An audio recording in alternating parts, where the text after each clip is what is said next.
open up that Crystal Pepsi and get comfortable. This is Dope Nostalgia.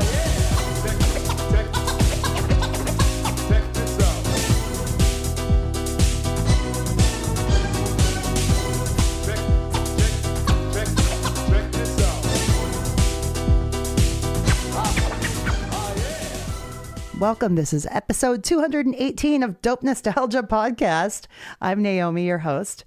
Today we talk with DC, the brain supreme of Tag Team. You were in a cave somewhere if you never heard Whoomp, There It Is, but it's one of the greatest sporting anthems of all time. And it came from Tag Team. So I learned a lot from DC, the brain supreme. He told me so much about business and how to, get your brand out there. So, hey, check out this interview. We had a good time. And before that, here's a little more interesting background information on Tag Team. Wikipedia moments. Please bear in mind that Wikipedia is not to be taken as actual 100% fact. Any donkey could edit it at any time. If I'm reading you the artist's bio, that stuff is real truth. Tag Team is an American hip-hop pop rap duo residing in Atlanta, Georgia. They are known almost solely for their 1993 single, Whoomp, There It Is, which appeared in numerous advertisements, films, and television series.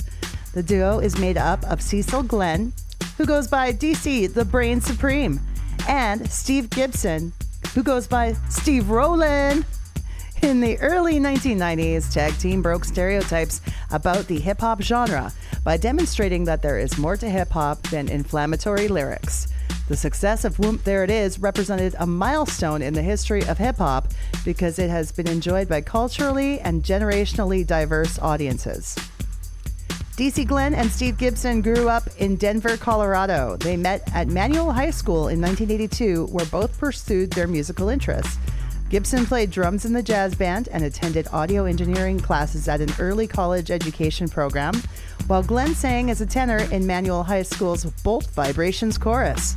They began to develop as hip-hop artists in their youth, but the musical style of Tag Team originated after they moved to Georgia and were exposed to the Southern bass genre. In 1988, Gibson enrolled at the Art Institute of Atlanta to study studio engineering. Glenn followed shortly after. He had been attending Sacramento State University. It was in the South that the two were inspired by artists such as Success and Effect and Kilo Ali as they explored the roots of the Southern hip-hop genre. In 1990, Gibson and Glenn released their first 12-inch single, Strictly Political, as the Tag Team Crew. In August of 1992, Tag Team recorded Whoomp, There It Is. At that time, Glenn was working as the main DJ at a gentleman's club in Atlanta called Magic City, which would later become recognized as a hub of Atlanta hip-hop and rap music. Glenn played the track in the club, and the same day it was mixed. Whoomp received the biggest crowd response he had ever seen as a DJ. The single was shopped to and rejected by multiple record labels because executives were unfamiliar with Southern bass and were unsure if the sound would sell well around the country. Glenn instead borrowed $2,500 from his parents to press 800 records. The singles quickly sold out in Atlanta on word of mouth alone. A representative from Mercury Records ultimately pointed them in the right direction, suggesting that the best person to promote music from the Southern bass genre was Stax Records mogul Al Bell. Glenn reached out to Bell, who agreed to sign Tag Team. Within months, Whoomp reached the top position on the Billboard Hot R&B Hip Hop chart and the Hot 100 Single Sales chart. The record held the number 2 spot on the Billboard Hot 100 for 7 weeks straight and reached platinum status, signifying the sale of at least 1 million copies. In February 1994, it received its 4th platinum certification, and the song came to be used at sports events and in motion picture productions such as Elf, Shark Tale, Beverly Hills Chihuahua, and D2 The Mighty Ducks. A similar song, Woot, There It Is, was released by the Miami-based group 95 South a month prior to Tag Team's Whoomp.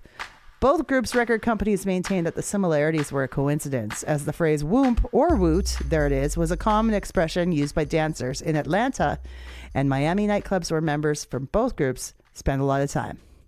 Arsenio Hall hosted both groups on his show to perform their versions of the songs and let viewers vote on their favorite by calling a 900 number to donate money to the relief effort for the 1993 Midwest floods. Lyrically and musically, critics and listeners have pointed out the song's positive and uplifting vibe. The phrase "Whoomp, there it is" has come to mean something similar to "look at that." It is intended to encourage positive partying. In interviews, Glenn and Gibson discussed the conversation in which they decided to use the phrase. Glenn said, "Oh man, we need to do a song called Whoomp, there it is." Gibson was on board immediately, replying simply, "How do you spell it?" Tag Team has explained that the phrase is about anything that one agrees with on a positive level. Whoomp, there it is also has a unique beat and bass line that fans sometimes refer to as whoomping. Whoomp has been called the bomb party song of the 90s by Atlanta Magazine and among the country's most commercially successful singles of all time. What an honor and a pleasure it was to have this next guy on the show. Welcome, DC the Brain Supreme, to Dope Nostalgia. DC the Brain Supreme, thank you so much. I'm excited about how much Tag Team is doing nowadays too. Yeah, it's that's a whole conversation. We'll get there. That one. Now, who are your musical heroes growing up? Who was influencing you? Nobody. I was a kid playing. Yeah. I would hear. So as a child, I would hear the stuff that my father would play, which was the 70s stuff like Shaft, and it was just a variety of things, right? A variety of songs, but none of them really influenced me. Music didn't start influencing me till I got to junior high and high school. And that's I think one of the first songs I ever really just was like, that is just a great song, was Queen, We Will Rock You. Yeah. And that was just such a hard record, right? And after that, it was just what was being played on the radio. But then I started getting influenced by music because they used to have these ads in magazines, right? Where you could get 10 albums for a penny. Columbia House. Columbia House. Yeah. Greatest trick on earth, you know what I mean, for a kid, because you didn't know that it was penny down. That's credit, right? So I think my credit been screwed up since I was about 12 years old. And so I ordered those albums and just started listening to music. But it wasn't until I got to high school where I switched from Matchbuff to Manual High School in Denver, Colorado, that I heard Planet Rock. And I heard, I'd heard Rapper's Delight when I was in junior high school. But that was like a universal song. But when you started hearing, Planet Rock and Soul Sonic Force and Looking for the Perfect Beat and Al Nafish and all those records like that, those old electronica hip hop records, that's what got it started. And I used to hear, when I got to high school at Manual 11th grade, I met Steve. And Steve had a band. I did a blog post about that today as well, called The Business Band. Because the question is Tag Team a band? And instead of answering the question yes or no, it's like the genesis of Tag Team started as a band back in the early 80s, right? And Steve, Howard Hobbs, Otis Preston, Georgette Tillman, they used to play in the quad at the high school, right? Every now and then. And I saw him play. The first time I saw him play, I was like, I got to be in that band. And I used to work in a truancy office with Miss Patton, not Miss Patton. Yeah, Miss Patton and Miss Davis, but Miss Perry. And Miss Davis was the conductor. Dr. Joyce Davis was the conductor of Bolt Vibrations Choir. And I used to hear beautiful music coming down the hall. And one day she caught me outside listening to the music. And I was like, can I be in your choir? She's like, come see me after school. and I auditioned, and I was in the choir. So I begged Steve and them to let me in the band, and I ended up being in the choir. And gospel music and electronica hip hop were the things that fueled my inspiration. Then I went to my first high school dance at Manual, and Steve and some of his friends were DJing, and they were mixing and cutting. And that was the first time I had seen two turntables and a microphone and mixing and cutting. I was like, that's what I want to do. And I went and bought a rickety Sherwood turntable and had a Technics turntable and commenced to tearing up all those records that I got from Columbia House that I still owed money to. And my friends, you know, I lost a lot of friends when I became a DJ because they wanted me to come outside and play, but I was dedicated to DJing. And for 2 years, I really honed in on my DJing skills. And come that summer, our band played at Juneteenth. You know, once they let me in the band, I kind of became, it was more of a road manager, right? It was like, who needs, you know, Howie needs guitar strings. If Georgette needs something with her keyboards, if Steve needed drumsticks, whatever, because we all had jobs, but I just made sure that we practiced. I made sure we had what we needed. And I went out and tried to get us shows. And we did Juneteenth, which is a big festival, you know, Juneteenth festival that's celebrated in Colorado at the Five Points. And that summer, you know, we would go to the studio and we would make rap records because Steve and Otis, you know, the origin of tag team is called the Disco 2, which was Steve Gibson and Otis Preston. And I was like, I'll be y'all's DJ. And then it was like, okay, we'll call ourselves the tag team crew.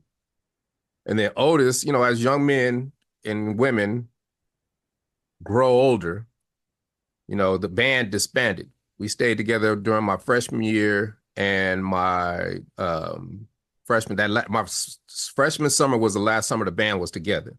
And then Otis went to the Army. Then it was just me and Steve.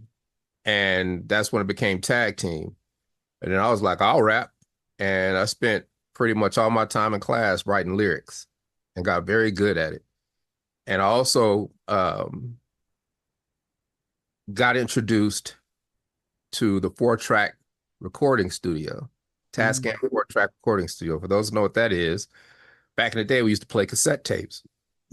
And the 4-track cassette tape where you have 4 tracks to put your music on, and however you had to do it, you used to make songs. But I used to make mega mixes that way, where I have 3 or 4 mixes going on at one time. And that was the era of Run DMC, the Beastie Boys. So I was always making mixes, right? And I would sell them in college. And I started making songs, and I got real good at making songs. And Steve, I sent him my first mixtape, about 10 songs. He thought I was in the devil worship. And because I would play the flute. I'd use anything I could. I'd beat on pots and pans, cutting and scratching, yelling, making evil sounds, whatever, right? I was trying to be Price the whole nine because I was the Michael Jackson era, right? And some of the songs were good. And Steve was like, whoa, let me get me a 4-track. So now me and him are throwing mixtapes back and forth. And we got really good at making songs. So we kind of didn't have to go to the studio anymore because the studio's pressure because, you know, we're young men. We don't got a lot of money. You know, we go to the studio, you got 4 hours to put your records together. We got to do 6 records in 4 hours. That just don't work. So your record's not going to be that good. And when you could just sit at home all day and just make a song on the Tascam and do your lyrics over 15 times, you end up having good stuff. And I got great at DJing and got great at rapping. So I could fund it all because I was DJing in clubs. I was DJing at events at college. I was DJing at all the sorority and the frat parties. And we really were on our way. Steve had moved down to Atlanta in '83. I came down and party with him. I was like, I'm going back to finish up school, packing up, moved down to Atlanta. And I could tell you I wasn't in town a week. I'll never forget, it was the Friday that Do the Right Thing came out, Spike Lee. And after the movie, we went to Magic City. eighth wonder of the world, adult entertainment club in Atlanta. And the DJ was either drunk, something was wrong, but the girls was complaining. Everybody was complaining about the DJ. I was like, shoot, I could DJ. And security was standing by me and heard me. And he was like, they're going Magic right there, the owner of the club. So I went over to him and said, hey, man, you need a DJ? He's like, nah, but come see me Monday. Went to see him Monday. He's like, I don't need a DJ, but I need a cook. I was like, I can chef. So he's like, you be the cook and then you be the backup DJ. So I went upstairs. I think I made a salad, cooked 2 orders of chicken wings because he had hired a lady cook, right? And the daytime DJ was like, hey, man, I got to go run some errands. And he let me on his turntables. And they had no idea that I was that good of a DJ. Plus, I was articulate. I was brand new. And he let me DJ the whole day. And I made those girls more money they had ever made on day shift. Wow. And yeah, that Sunday we had a meeting where all the girls would come. Management was there and the owner was there. And the girls said, before we start, it was Indigo and Nikki. I'll never forget it. It's like, Magic, we want him. And Magic looked at me. He's like, all right, you up. And I have been the head DJ at every club I've been at ever since. And I probably DJed for 30 years. I stopped in 2015. Yeah. And me being a DJ where I could play my own music as I made it that day. I could make a song in a day and play it that night. And the girls would be like, what record is that? That's a new record. What's that? Right? Mm-hmm. And they would love my record. They would love the records. But we were in the land of booty shake. We were down south. Right? So Southern bass. Yeah, Southern bass. So, when in Rome, you gotta act like the Romans. But to Steve, I say, hey man, if we're gonna ever get out of here, we gotta do something up tempo. Gotta do bass. And Steve was like, man, I love that stuff, but I can't make that stuff, man. I was like, don't think about it like that. I said, think Planet Rock, Egyptian Lover, the records that we love, right? Because we're not from the South, we're from Denver, right? Mm-hmm. So, and my influences, when I got to college, I would order records from all over the country.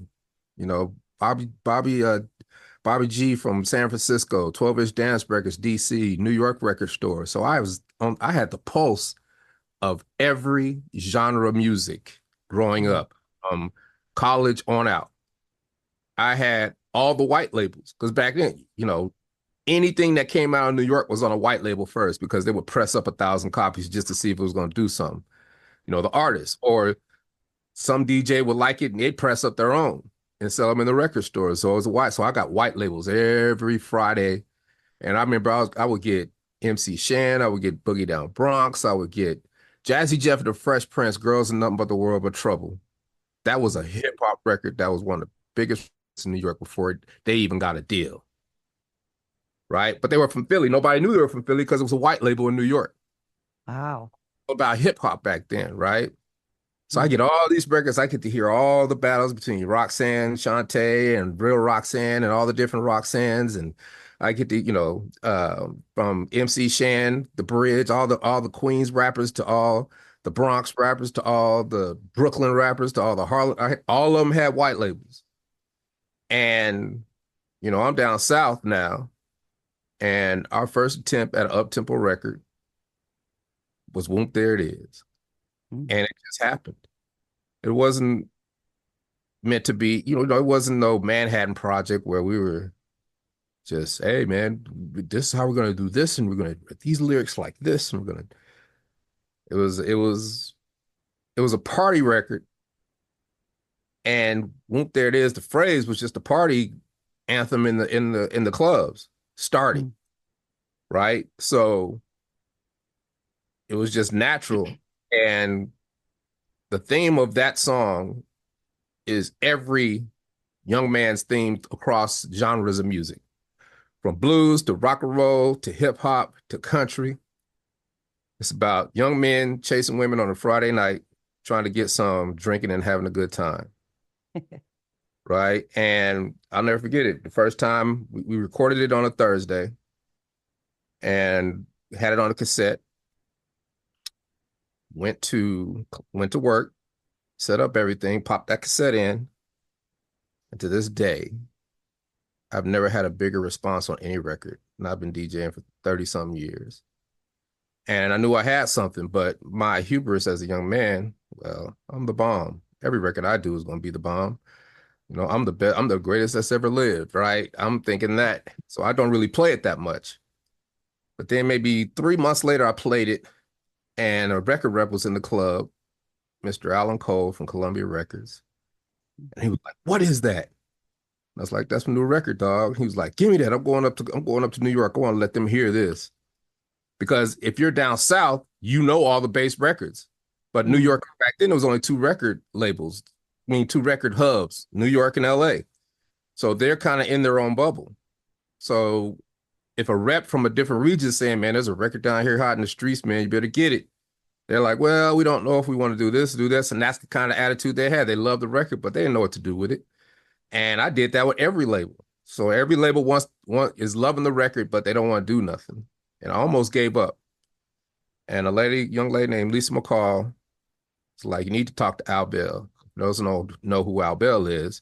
In the beginning of soul music, there were 3 record labels: Philly International, Motown, Berry Gordy, Stax Records with Al Bell. And Al Bell had a new record company called Bellmark. And the year before, he had put out Deuce, which was the biggest record of the year. One of the biggest records of the year, and Daisy Dukes, called Daisy Dukes, right? Mm-hmm. And it went gold. I was like, I'll take gold. So he called me back in about 2 weeks. And I was like, "Mr. Bell, I'm not going to front. We got a hit record. You need to sign us right now before we lose this record." He's like, "Okay." I was like, "Man, don't play with me. You ain't even heard the record." Hey, hey, that's what I was like, "Dude, you ain't here. Why are you playing with my emotions, right?" Actually, but he was like, "No, no, no, no, no." He's like, "Brother, I don't have to hear the record. I hear it in your spirit. Let's agree to agree, get this thing moving." So I gave my 2 weeks at Magic City, signed a messed up record deal, and in a month and a half, Tag Team was platinum, and the rest is history.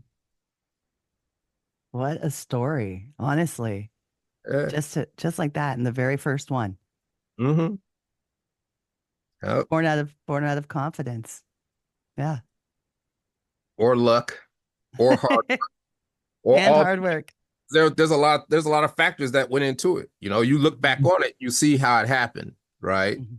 Like Ed Lover was a great friend of mine. He still is a good friend of mine, right? Known Ed Lover since we were. I mean, see, the beauty of working at Magic City is that everybody came to me, right? Because it was the biggest strip club in the country for Black people, right? So I knew all the rappers before I even made it. I knew all the athletes before I even made it. Deion Sanders, Dominique Wilkins, all the Falcons, all the Braves. Anybody that came to that city, they knew who I was because I was a DJ at Magic City. So I had a lot of allies. And Ed had heard that record. He was like, "What is that?" I was like, "That's my new record, Money." He was like, "Dog, you gotta give me that now." And I was like, "Here you go." I gave him a cassette. He's like, "Man, I can't do no damn cassette. I need vinyl." I was like, "I got you."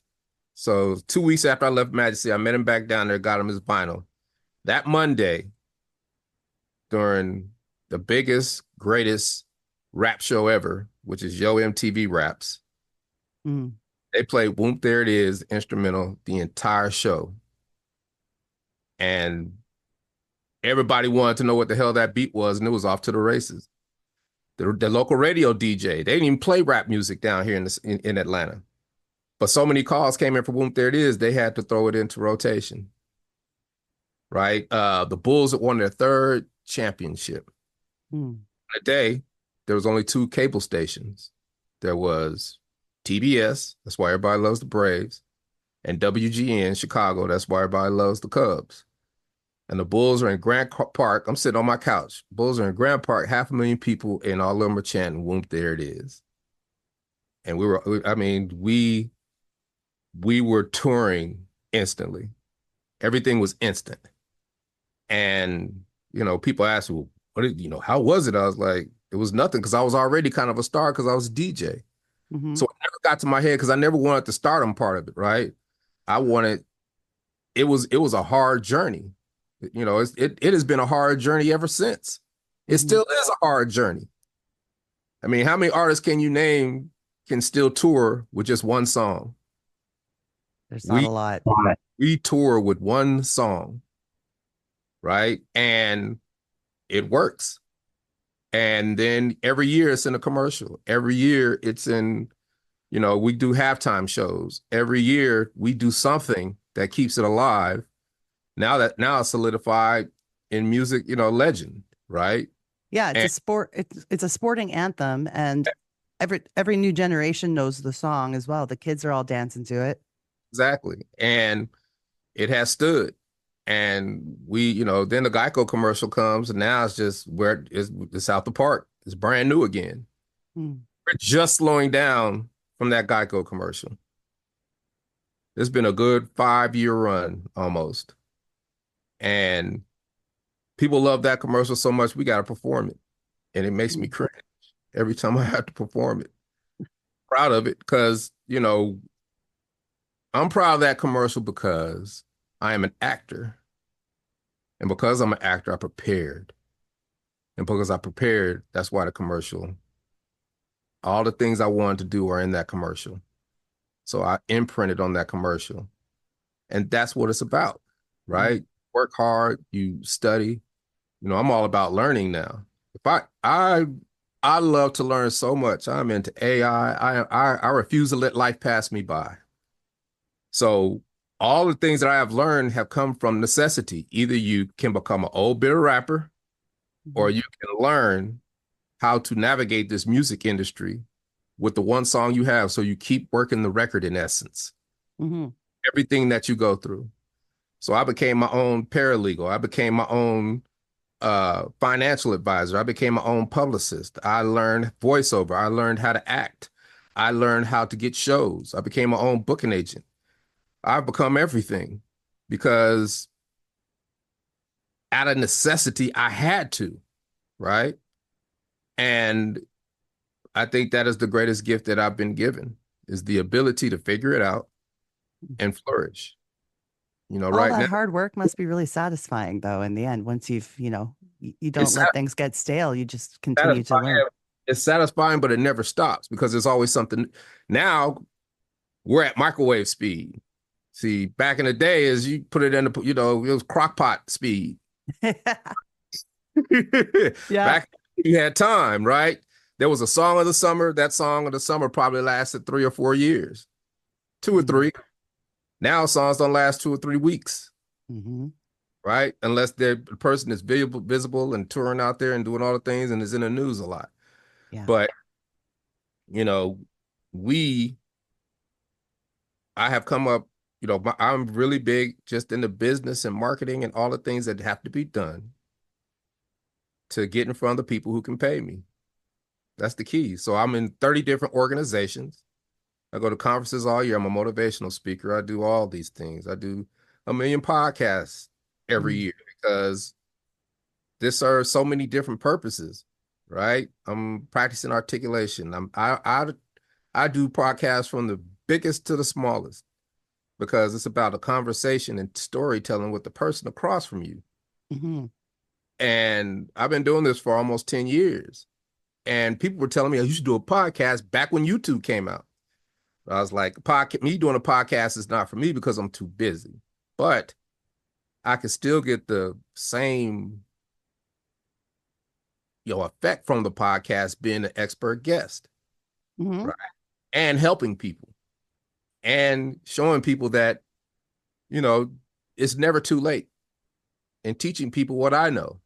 Because that's all I can do is, people like, well, why don't you get a course? Why don't you do? I was like, the best way for me to articulate what I've learned is through podcasts, because I let everybody know that there is a way. As long as you're breathing, there's nothing on this earth you can't do. Period. You have to apply yourself and you will make it happen. And that's a part of it. Learn how to learn. It's not enough just to learn. You got to learn how to learn.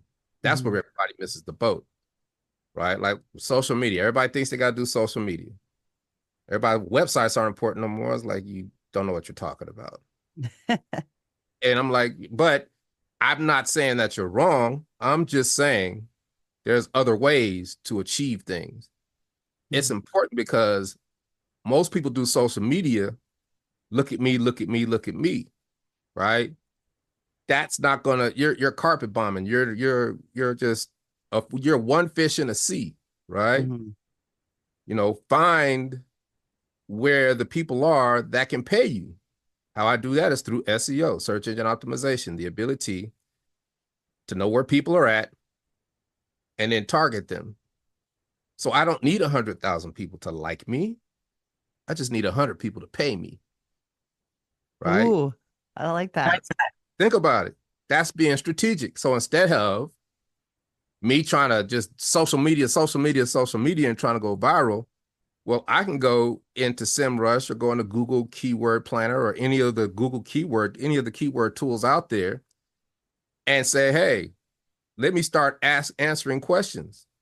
If somebody says, well, how do I do ABC?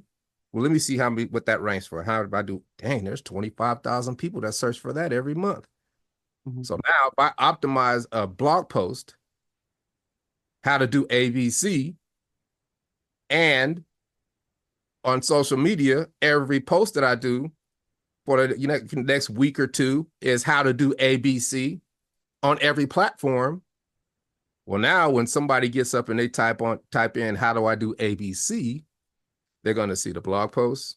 They're going to see the TikTok and the TikTok carousel. They're going to see the YouTube and the YouTube carousel. They're going to see the X and the X carousel. They're going to see the knowledge panel with all that information on it. It is about how you strategically place yourself in front of the people to answer their question.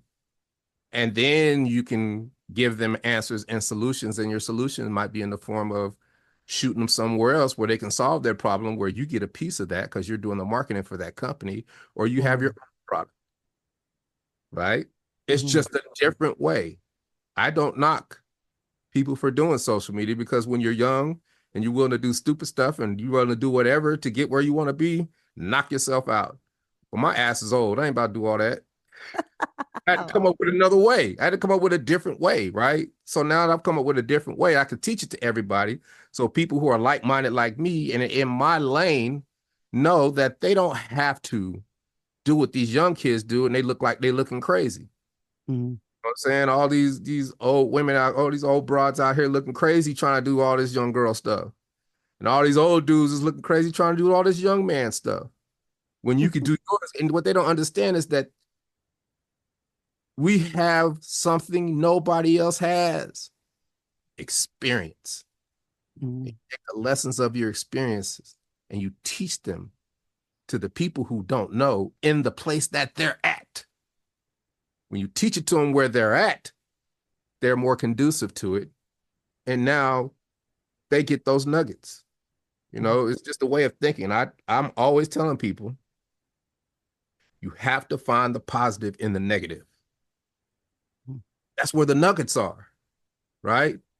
So now, I'm not gonna front, it is all easier said than done. But over years, you acquire these skills and you see things differently. So that helps you to diffuse a situation. That helps you come up with solutions. That helps you to thrive. And, for me, my life is full of extreme highs and back to realities, right? It's not really no lows because I've been blessed. But the back to reality is something, because you come up, if you can't turn it into something else and turn it into more, it's difficult, right? Mm-hmm. And sometimes life don't do, life is baked in the cake. So life don't do you that way. But I've been successful. I live a good life, and I'm still striving to be better. Be better today than I was, better than the man I was yesterday. That's all I can do. All I have control over is what I do. That's 100%. And how you react to things. Yeah. I've acquired the ability to not to react. If I don't react, I've been able to take all the emotions: hate, envy, despair, loathing, jealousy, and I sequester them. You gotta sequester your pride, kill your ego, right? And once you do that and don't react to things, I'm sounding like Yoda. Now your mind is truly open to accept everything that's out there, right? Mm-hmm. If somebody criticizes me or is cynical toward anything I say, and I don't get emotional about it, I'm like, oh, you don't even know what the hell you're talking about. Now in my mind, I'm saying that, but I'm not reacting. I'm thinking the first thing I say is, okay, what if what they're saying about you is right? What would you do about it? Not about whether you're right or wrong. What if they were right? What would you do about it? And there's a lot of people who don't think that way. Oh, but that's the gift. Yeah. What you do about it is that now you've come up with a solution to a problem that hasn't even started yet. And you can put it in your pocket to use for later. Mm-hmm. Right? Man, DC, you don't do this, do that, do that. Well, you don't know what the hell you're talking about, but what if I was like that? How would I combat that and not be that person? Okay, I'll be better. I don't argue. I was like, okay, you're right. I'll do better. I could do better. Right? And to me, that's just easier. Now, inside, I'm dying. I'm like, you don't know. Shut up. Hey, every emotion, they're all there, but you keep it inside, and you realize that give it 5 minutes and it's gone, and you're grateful that you got a solution for it. You do that over and over and over and over and over again. There's not too much that could shake you as far as frivolous things that we go through in everyday life. Mm-hmm. And I learned from just watching people on social media how they just throw their life. You can tell what a person's thinking on social media, and they don't even know that you could tell. It's horrible. It's like you're trying to you're showing your cards to the world. Why? Mm-hmm. Right? And usually it's because it's the same thing why everybody wants to be a star. People want attention. If you didn't get the attention that you want when you was young or whatever, I can't even put it up to that. People want I want attention. Mm-hmm. Or they're used to always having attention, so they can't imagine it any other way.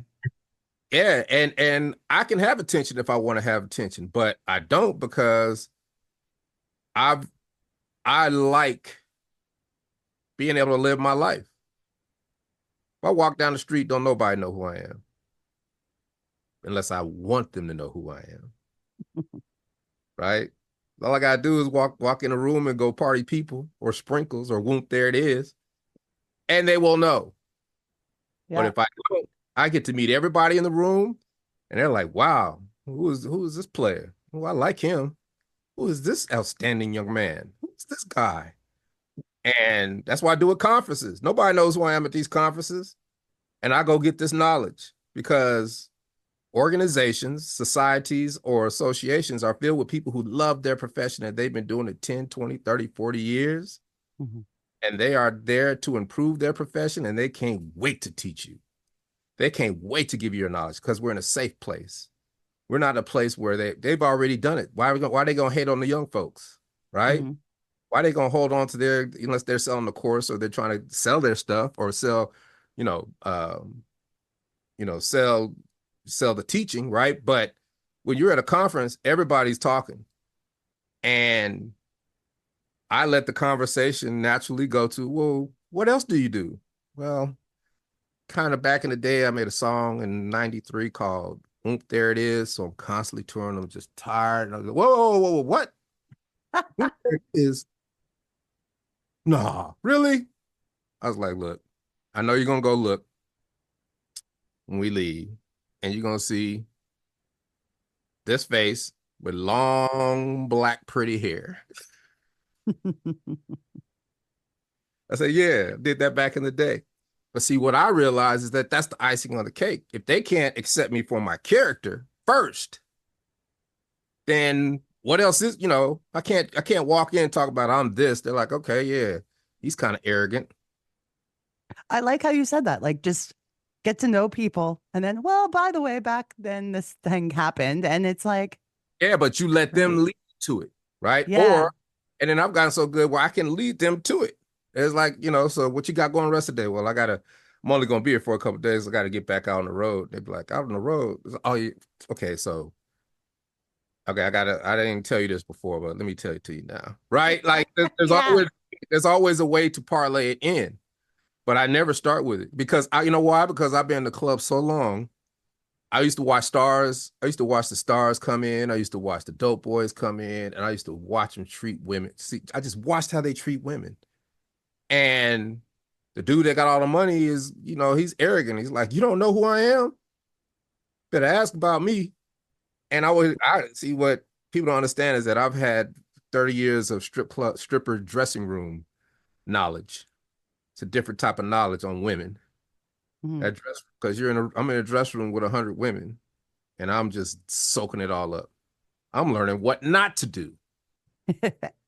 Right? Not what to do, but not what not to do. And they hate that more than anything. You know who I am? No, I don't know who you are. Even if they do know you are. So I never approach a woman or a person. I never approach a person with that because nobody cares. And that's what I realized too. It's like, one, don't nobody owe you nothing. Two, ain't nobody gonna do nothing for you. Three, don't nobody care. Once you realize all that, you're free. You're free as a person because you don't expect things, right? I don't expect anybody to do anything for me. I don't blame anybody for anything. I don't blame society for anything because if another black man can go out there and get $1 billion, I can go out and get $1 billion. And what all the obstacles they put in our way? Obstacles can be overcome. They overcome obstacles. Why can't I? No matter what, there's going to be obstacles. It might be because you're black. It might be because you're fat. It might be because you're tall. It might be because you're short. It might be because you look like somebody's ex-husband. You don't know. All you do is educate yourself to put in the work, and you move in silence. And you campaign and you meet people who trust you. And if they see that you willing to put in the work and you willing to work hard, they're gonna do something for you. But I don't expect anybody to do anything for me. And if I do ask somebody to do something for me, because it's hard for me to ask for help, I say, please. Greatest word in the English language, please. It's like, I need some help. What's it gonna cost me, man? Please, I need some help. No, man, I could never charge you. And I ask people, why'd you help me? Why'd you teach me this? Say, because you didn't come with any ulterior motives. You didn't come, you weren't, what they call it? Clint Butler, he said, don't be an ask hole. All you do is ask questions. You're just an ask hole, right? It's the hole of questions, but you never offer anything. You just ask all these questions and that's it.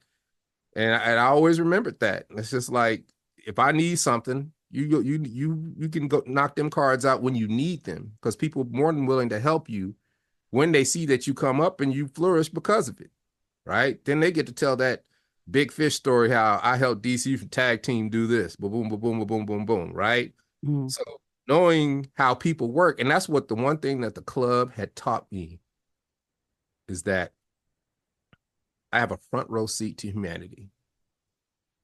And if I'm in the DJ booth, I get this. My thing is to see how people react. If I'm not a good DJ, they don't dance all night. That's why our shows are energy. Our shows are just energy. Because when I'm up there on that stage, I'm DJing. We got one song, but I could do a 45-minute show because I'm entertaining. I know what to do. I can DJ without having turntables up there. Right? I know this is experience coming into play. There's no way that we're on tour with Tone Loc and Vanilla Ice and Rob Bass and CNC Music Factory, Kid and Play, Tretch, Salt and Pepper. We are all family. Yeah. Right? And I am very grateful because it is amazing that here's the most amazing part for me is being a member of Tag Team is when I'm at a show with my colleagues and a Mark McGrath from Sugar Ray will be like, man, I remember you were one of the first CDs I got. My mom bought me a CD and a Walkman. And I just couldn't believe, I just couldn't believe you guys' music, and you kind of changed my life forever. And I'm just like, he says, honor to be on stage with you. I'm like, dude, you're Sugar Ray. What are you talking about? Right? Like, it is so difficult to And then we all get to tell each other our stories of each other's songs. Mm-hmm. Like I get to tell Tone Loc the first time Wild Thing, I was on a roof with some white folks sun tanning in college. And it came on the radio. This is brand new. Came out today. Tone Loc, Wild Thing. I was like, good God, that's an incredible record. That's what makes it special, because I was a fan of theirs and they're a fan of mine. And then they see how hard I work and I try to help everybody. And they see that, we have a serious resilience. And, I take advantage of every situation that comes my way, right? Like most times, I don't care where we go in the lineup. If we go first, cool. They gonna know that we started the party. Like there's gotta be a party starter. So why not embrace it? Right? But then we get to go first and then we get to get the hell on. So there's like Digital Underground got a running joke. Yeah, man. Because everybody comes and like, where tag team goes? Like, man, they had to go to the next city. The helicopter came down and picked them up, took them to the airport. Right? Like it's just fun. I get to be right. And then come back to the grown-up stuff in the week, which is, SEO, learning how to code, learning these language models, learning AI, being on the forefront and speaking about it, acting, going through scripts, trying to become something greater. That's my life. And like I said, you can do whatever you want to do, but I give you the game all day, but you're going to have to put in the work eventually. And most people aren't really, they're not willing to put in the work. Everybody asks me, put me on, DC. They call I get 3-4 calls a day, because then my company is CLG Investments Inc. And I'm an entertainment company. But people call like, hey, I want to sing for you. Just put me on. I can just sing. I was like, I don't do that. It's like, but why? I just want to sing. No, I don't want to do that. But I will try to help you. He said, send me your email address. I'm going to send you a folder. And in that folder is every book, every video, every course on the music, every part of the music industry. That's it. Soak that up for a month. Call me back. We can have a conversation. Nobody ever calls me back. I don't waste my time. Right. Well, then these aren't the right people to work with because they don't want to put in the work. And who needs that? I'm not going to work with them anyway, but I still want to give people the education. Because if they do look at their education and come back and say, I don't understand it, then I can explain it to them. Then we can go to the next phase.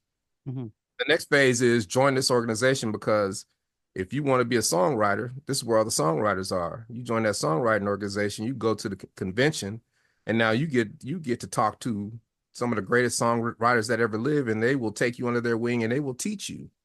Instead of you having to look through every book and try to figure it out on your own and bump your head and all that, you got to do that anyway.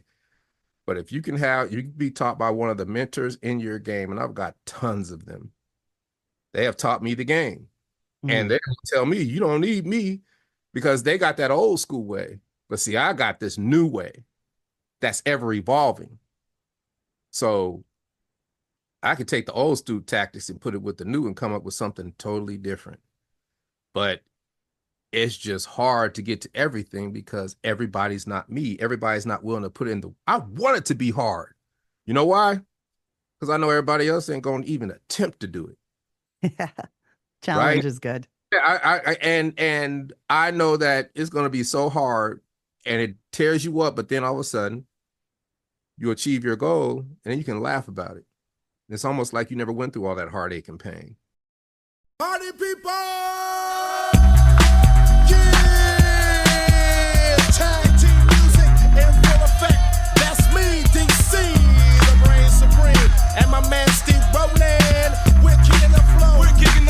Goes a little something like this. Tag team back again. Check it, directed, let's begin. Party on, party people, let me hear some noise. DC's in the house, jump, jump, rejoices. There's a party over here, a party over there. Wave your hands in the air, shake the dairy, yeah. These 3 words mean you're getting busy. Whoop, there it is, Hitman. Whoop, there it is. Whoop, there it is. Whoop, there it is. Whoop, there it is. After these messages, we'll be right back. Hi. If you enjoyed Dope Nostalgia, thank you. Consider becoming a Patreon subscriber today for as little as $1 a month. It helps keep the show on the air and rolling. So if you want to check out our Patreon, it's at patreon.com/dope nostalgia. $1 a month, and you'll be helping support one of your favorite podcasts. Hi, we're 4 p.m., and this is Dope Nostalgia. It's cool, man. Hey, listen, yeah, it's your boy Nitty Green. It's your boy P.I.E. And I'm D. And we are the Vibe Sessions crew, y'all. Listen, do us a favor. Stop by every Sunday night, man, on Facebook at 7 p.m. Tell them what we doing. We talking life, love, and music. Of course. I think D didn't quite know what we were doing on Vibe Sessions. What's he But it's talking cool, about? though. It's cool.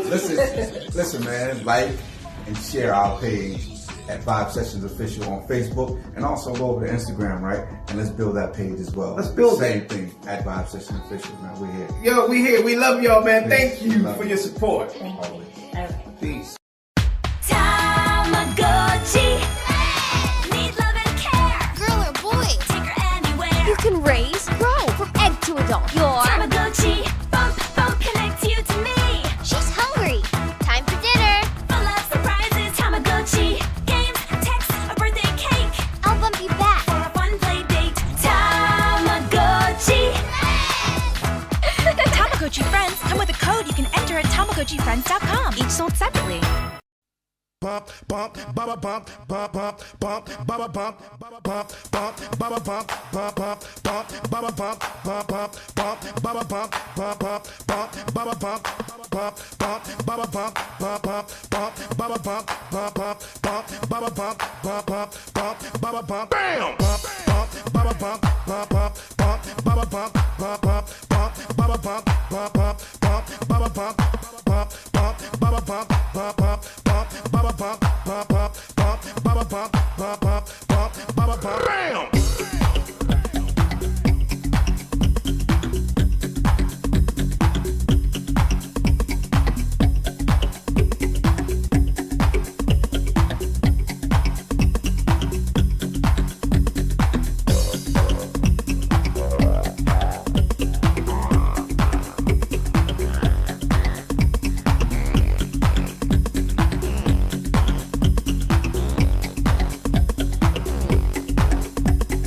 Think what you think, cause you really don't know, nigga, please. Tag teams back, check the flow as I go, get some more, roll your boat. Only thing makes me choke, glow, clear my throat. DC's in the house, bounce rough, turn it out, paid. Whoomp 5 mil, last count to the pump, bubba bump, pump the funk, funky funk it up, ooh wee. Can I get a witness, please? As I rock, straight, clock and cheese. With my ace, boom, Steve rolling.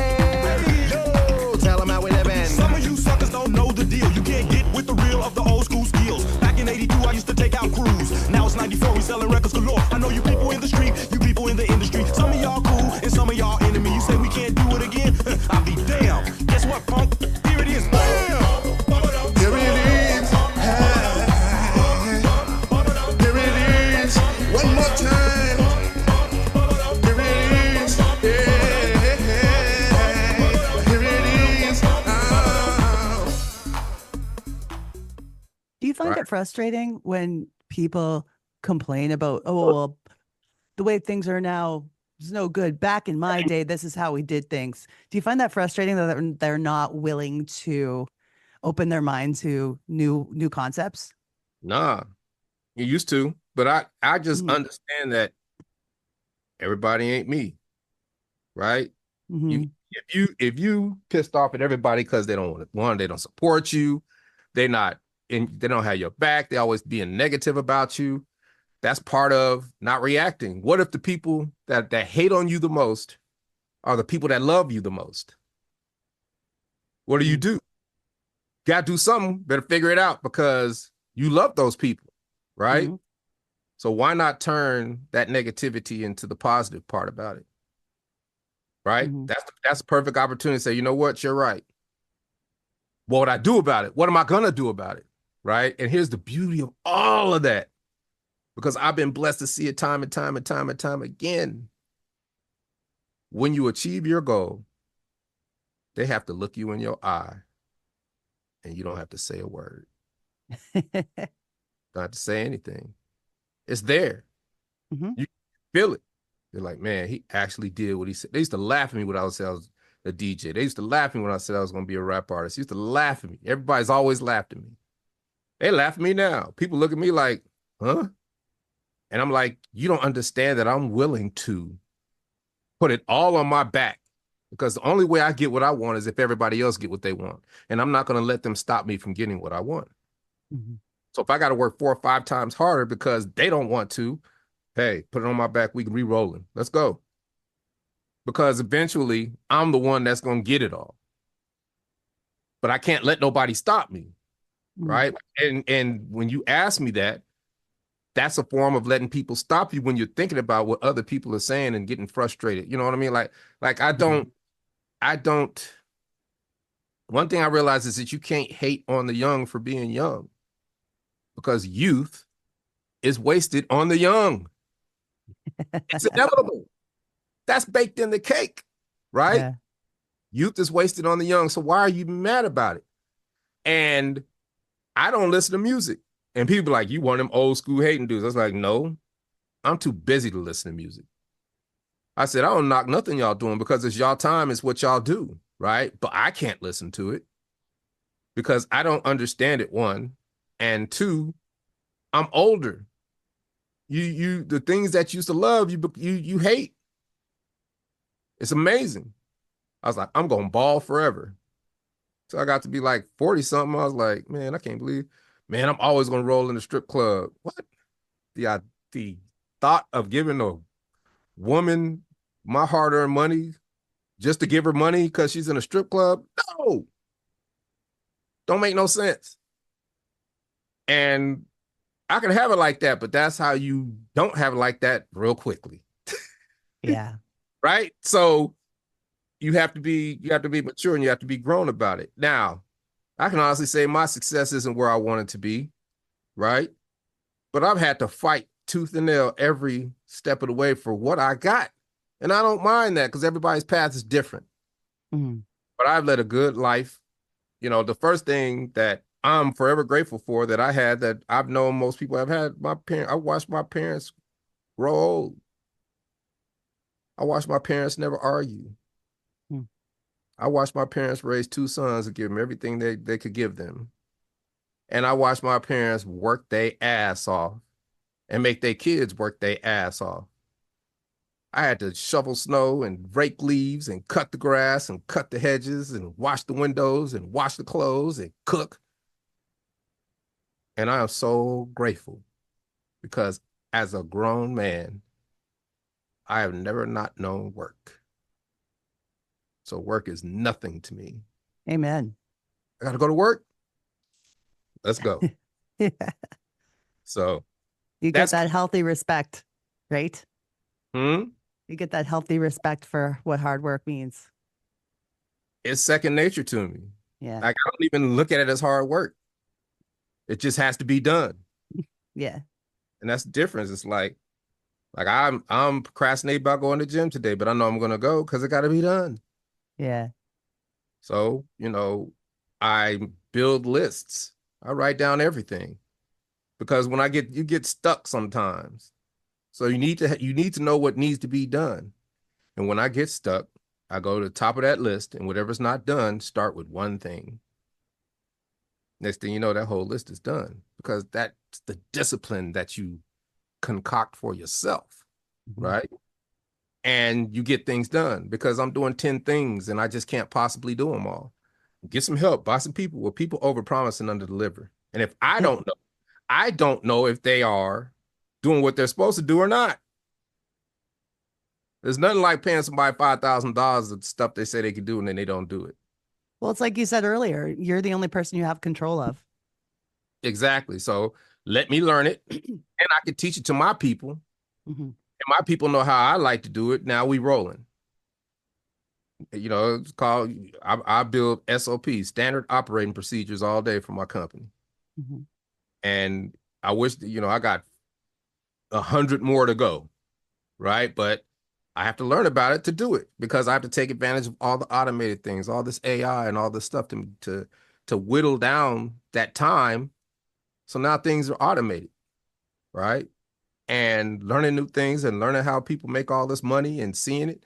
I can see the paths, but you got to pick one, right? And for me, I love doing the show. I love touring.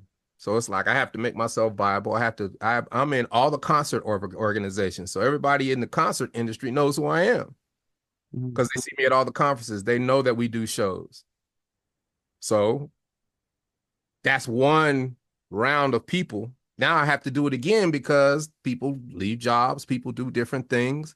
And now you got new people in new situations. So you kind of got to reinvent yourself again over and over and over and over. And then you go through the second, the third round, the fourth round. And as long as I can entertain people and make people call a response and dance and smile and look back at me and sing, Whoomp, there it is, I know I'm going to make some money. Always. So from a creative aspect, when you think about the catalog of music that you've created, is there an album track that you wish would have been a single? And what would it have been? I can't even go there because Whoomp, there it is was just too big. Yeah. That's it's a blessing, and I'm never going to say it's a curse, but that's a blessing in the challenge. Is that Whoomp, there it is so big, nothing we could have ever done would have. It's just if I had to do it over again, I would have made all bass songs. It would have been all up tempo songs, party songs, right? Every song wouldn't have sounded the same, but every song would have been up tempo because we came from Denver. I went to school with SAC. I was influenced by hip hop in Denver, then influenced by West Coast hip hop in going to Sac State for Bay Area hip hop. I knew Hammer, Too Short, everybody way back then. Right? Go down to LA. I was with J King Records, right? Timex Social Club. I knew all these people because we all grew up together, right? Back in the day when I was in college. Come down to Atlanta, now I'm in Booty Shake. So I naturally wanted to be the person who could be ambidextrous in the music industry. We could do hip hop, we could do bass, we could do West Coast, we could do whatever. Don't work like that. So everybody wanted to hear another Whoomp, there it is from us, and it just was not going to happen. Just like I know that there'll never be a better Geico commercial, right? There'll never be a better, that's just going to be difficult to do because that commercial was so big, so special that me trying to attempt to do another one, I'll do another commercial, but I'm saying something, right after we were thinking about, we need to do this, we need to hit the iron while it's hot. It was like, nah, because you could wreck yourself doing that. And I've seen tons of people do that, right? So just from overkill? Huh? Just from the overkill? Not from the oversaturation? Not from the overkill. See, the saturation is good and overkill is good when you've got one of the best Geico commercials in history. And people, everywhere you go, people are saying, my father had cancer and you really kept him alive during the pandemic with that commercial. He's saying that commercial every day. I've got a million TikToks, and guess what? TikTok was new. I got a million TikToks of people dancing that commercial, dogs trying to sing that commercial, dogs shaking their little kids that like the magic that thing spawned. I recognize it because it was what happened with Whoomp, there it is. To this day, everybody got a Whoomp, there it is memory and a Whoomp, there it is story. It's nostalgia. So now, why am I going to mess with that? Because I had like 5, 6 Geico commercials in the hole because I infiltrated that marketing agency and learned the game. And it was like, oh, okay. Now I know how to do a pitch. But then I do commercials anyway. So I get the scripts and the pitches for the commercials. So I know how to audition for those commercials. Right? I know how to do all that stuff. So I understand where I'm at. And that's not to say I'm not going to try and not, because right now it's more about TV appearances. Like I'm working on Dance with the Star. We just did The Masked Singer not too long ago, right? Nice. So those are lucrative because you get 2 types of money. You get your check, and then you get your residuals, and you get SAG money, right? You get money from more places when you do a TV appearance. Don't have to be dancing, but we can have a 90s night on Dancing with the Stars, and we be the entertainment. Like I could have done the WNBA halftime show. Yes, we do halftime. We just did the Western Conference Finals. But the NBA playoffs in Minnesota? Exactly. But because I know SEO, I get to write a blog post about it or do a press release about it to make it news. Yeah. And that keeps us relevant. See, if you don't know all that stuff, you're just doing things. Yeah. But once that sticks, people see that, and you plant those seeds throughout history, and over time, somebody's going to stumble across tag team and wonder what they're doing. And then you always can be relevant because people are going to read about you. Mm-hmm. That's why a website is important. And the fact that you're in control of that narrative. Yes. You don't have to have other people who are just second, third, away from the situation talking about you. You're telling it yourself. Yeah. And I can always get interviewed. I just did a Sports Illustrated interview on stadium anthems because the guy at Sports Illustrated is wondering, why is they not like us so big in the stadiums? Let me ask Tag Team because they got probably the ultimate stadium song. Mm-hmm. And we did a whole Sports Illustrated article, right? And now I get to impose my will. Now I get to storytell. Now I get to give these anecdotal things that when people read it, I didn't know Tag Team was still there on 3 different tours. Wow. They're doing casinos. They do cruise ships. What? They're trying to do the World Cup. Oh my gosh. Okay. Hey. Right. That's brilliant. So you have to, it's all hustle. It's all hustle. And that's what I'm good at. Always have been, always will be. When you were referring to TV, there was one question I did have. I wanted to ask about the Arsenio Hall show. Yeah. Time you were on there facing off for charity in a friendly competition with 95 South. Mm-hmm. Yeah. Because I was always wondering, why was there a woot? There it is. Actually, there were like 3 records before anybody had the Whoomp There It Is records. It was a party saying. So everybody was records at the same time. But we had the record company that went, because of my connections, because we had the record company who knew how to work it in the record industry, we were all over the country. And we were the ones that prevailed, right? Because ours wasn't truly like a down south record. It was more the old school Planet Rock type stuff, right? Yeah. It was a party record. It was more universal, right? So that sometimes works, but a lot of people didn't like it because it wasn't country enough, right? But I'll take the rest of the country. And then people still loved us in the South, and they still do, but it's like we had to prove ourselves over and over again. Like sometimes we get in front of audiences, everybody's looking at us like, what? And then halfway through, they remember. Because I don't react to the crowd. I go in and go 100%. Like it's 100,000 people in the place. It could be 100 people in it. I'm performing like it's 100,000. I don't care. Because we do stadiums. We do arenas. We do everything. But I'm not going to let a small crowd. We haven't had a small crowd in probably 6-7 years. Every crowd we do is going to be at least 2,000-3,000 when it's an arena. And we doing, it's a theater. Then we do casinos. That's going to be 2,000 to 3,000. And then we do arenas. That's going to be 15,000 to 20,000. Then we do stadiums. That's 60 plus. Yeah. Last year we did Philadelphia Eagles halftime on the Kelly Green jersey night. I get to write about that. We did halftime for the San Antonio Spurs when they did the NBA. We performed at the game that broke the record for NBA attendance in one game because they filled the Alamo Dome. Wow. I get to write about that. You see what I'm saying? I get to sprinkle all these things throughout history. So when people might want to look at Tag Team, they see all the things that we've done. Right? And that's why ChatGPT is so wonderful, because now I was struggling to have people interview me, right? Now I could just push this button and say, okay, with this information I've just given you, interview me. I did one today. I was like, is Tag Team a band? That has that's the one question everybody asks. You know how like people also ask those questions when you're searching? That's one of them. And that's why I gave such a great story at the beginning when you asked me who are your musical influences when you grew up. Because the band was it. The band introduced me to Prince and did Michael Jackson songs and all that stuff like that, right?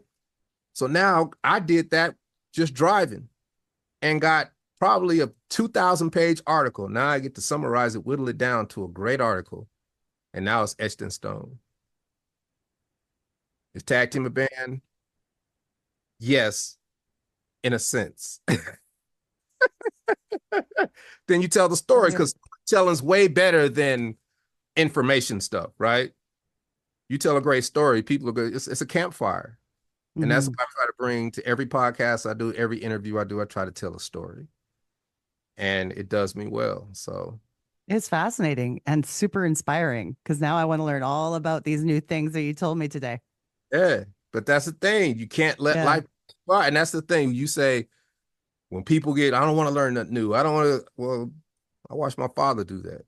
My father got a doctorate degree, PhD, dean of University of Colorado. And he retired. He's like, I don't need to learn about no damn computer. I got you. And I was like, man, you got to learn. And then the iPhone came out. He's like, I want an iPhone. I was like, well, if you don't know how to use a computer, you really going to be messed up on an iPhone. And I know he would have been here another 10 years if he had to learn how to use a computer correctly, because he could have got advice. He could have found things. He could have studied. He could have done all kind of stuff, because the information changed. It went from analog to digital, right? And watch that happen. Now, he led a great life, and he lived his life, and he was ready to go. But I don't ever want to be that person where I'm like, I don't need to learn that. I did that back in the day when vinyl switched to CDJs. When Techniques went to CDJs, I was like, I'll never DJ with no damn CDs. Next thing you know, all these little young DJs is fighting for my job. And they're like, well, and the owners is like, why we got turntables and all the other young DJs is using these CDs? And I had to hurry up and figure it out real quick, or I lost money. And I vowed I will never do that again. I will never take anything new for granted, because just because it's new, I do not fear the future, right? Most people fear the future. Most people think AI is the devil. I remember back in the day when I was on some customer service call, and Lay was like, I don't even like computers. Computers is the devil. I was like, all right, where are you at now? You know what I'm saying? It's like everything, people said that when they used to ride a horse, and now you got a car, right? People used to say that, and when you drive across country, now you got a plane. I don't need no plane. I got this car. There was even a time where Prince thought the internet was a fad. Yeah, man. Like, I think he changed his tune, though. You have to, but sometimes it's too late. And that learning curve is too hard. So it's anything that comes out, crypto, all of it, I'm on it, right? If it folds, it folds, because there's other investments, there's other things to do. It's not just one thing. But everybody puts all their eggs in one basket. Can't do that, right? So you have to learn about so many things. Today, I downloaded courses for 5 or 6 different things. I'm learning to do make automation, which is being able to automate all these tasks that you have, to just be able to give to somebody, be like, push that button and this will do that. Make me 10 of these. Right? I can do that with prompts with AI. So if I need to do a blog article, I can have the steps that write me the most effective article. Most people just like, write me an article about this. It's going to come back crap. Even if you do it right, it's going to come back 80% of the way there. You got to put that human touch to it. You know what it's supposed to be like. And that's why that's why I had to learn SEO. That's why I had to learn all of this digital marketing stuff, because this is business. You can't live without it. You can't hope to get lucky. You got to create your own luck. And I've learned it, and I'm now masterful at it. And I just appreciate that gift that was given to me, that, I don't quit. I play offense. They call me DC, the brain supreme, for a reason. Hell yeah. And I'm getting old. I just got to keep that muscle working, because I know what's coming. You know what I mean? I know what's coming. And everyone, don't think like that, man. We just got a great example today of why you got to think like that. When our president is like, yo, can't do it, y'all. Yeah. Now, he thought he could do it. But you ain't looking at what we looking at. Yeah. You are not looking at what we looking at, and you can't make me see nothing different, and you can't make me think that it's gonna get better because I have parents. I still have my mother. She got Alzheimer's. I know what's about to happen. Mm-hmm. It don't get no better. It don't get no better.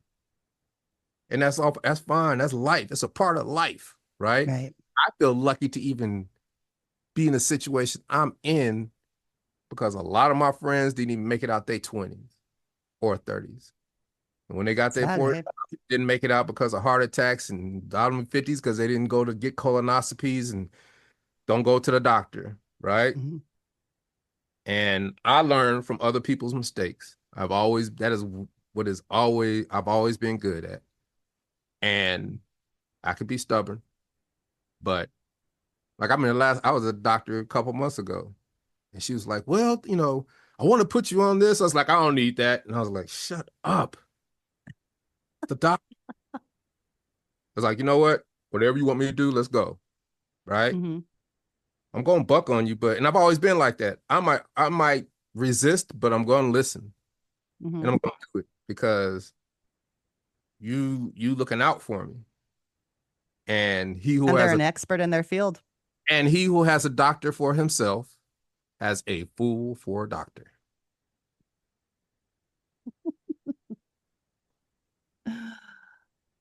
I was going to ask you, because I'm up in Canada, Mm-hmm. and have you made the trip up to Canada before in the past?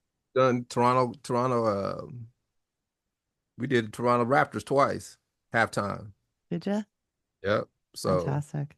You get up there from time to time, and you mostly it's like across the river. You know what I mean? Yeah. on the lake somewhere. You know what I mean? Yeah. Trying to get up to like Windsor, maybe, like across from Detroit, stuff like that. And then, but then there's sometimes where it's a hockey team that takes Whoomp, there it is, and just runs with it, and that's their season thing, and we try to get up there for that. But it just, that's one thing I haven't conquered yet is the hockey. But I'm working on it because I'm working on, I'm thinking different. I'm putting together logistics maps to teach people how to hire us. Mm-hmm. You got to teach people how to. People might not know how to put on the show, but then I have to learn what are their economic factors for them to even put on the show. What are they trying to get back? I learned that through casinos. Mm-hmm. Casinos, they do a concert because they want people to come from far and wide in the region to have a good time, and then they're going to dump out. They want to drink them. They give them free alcohol, but then they dump out of that concert and they go and they gamble. Yeah. And that's how you know if you were effective or not as a concert. When you get those numbers back, those are numbers that you can put in your pitch to give to other casinos. Mm-hmm. I can do a meet and greet before. We can do radio station stuff before. I can sit down and we can spend a half hour with the fans and gamble with them. We could do all kind of stuff, right? That makes it look good. But when you tell people in business stuff like that, they're like, nobody's ever told me that, especially artists. Because I talk to everybody. And our things, we want to be one less thing you have to worry about. So they know my professionalism. They know that I'm on point, and they know they're going to get the best out of tag team. Mm-hmm. There's no diva-ish. There's no prima donna-ish. There's none of that. Everything is practical. What can I do to help you achieve your goals? It's never about me. Never. And I've been successful thinking that way. So I've learned a lot today. I have. And I thank you. I love doing these right now. I'm busy. It's hard. It's like people get a little frustrated sometimes. I was like, you don't know my life, but I always do. If I say I'm going to do it, I'm going to do it. And Sunday is the best day to do it because Sunday is the day I really am not trying to do anything, but I'm going to do something anyway because I got to. That's right. But thank you for letting me come on here and run my mouth because I actually learn more from running my mouth. Like I done came up with 3 or 4 new ideas just from talking to you. So thank you. Hey, I'm just happy to have had this time with you today. And if you ever make it up here to Edmonton, I'll be there to see you. It'll be great. Definitely. I appreciate it. Social media, yeah, we've got it. Send us an email, dopenostalgiapodcast@gmail.com. Twitter, nostalgia dope. Or on Insta, @dope_nostalgia. This podcast is licensed by SOCAN because we believe that artists should be paid for their work. Hey friends, I kind of miss getting those messages on my answering machine like we used to back in the day. What I'd really love is to hear from you, the listeners of Dope Nostalgia. This is your chance to be on the show, giving feedback, telling us what you love, what you hate, and who you'd like to see more of. Call us at our new toll-free number, 1-888-741-9192. Leave us some feedback. Your message could be played on the show. So give us a call, 1-888-741-9192. Toll free.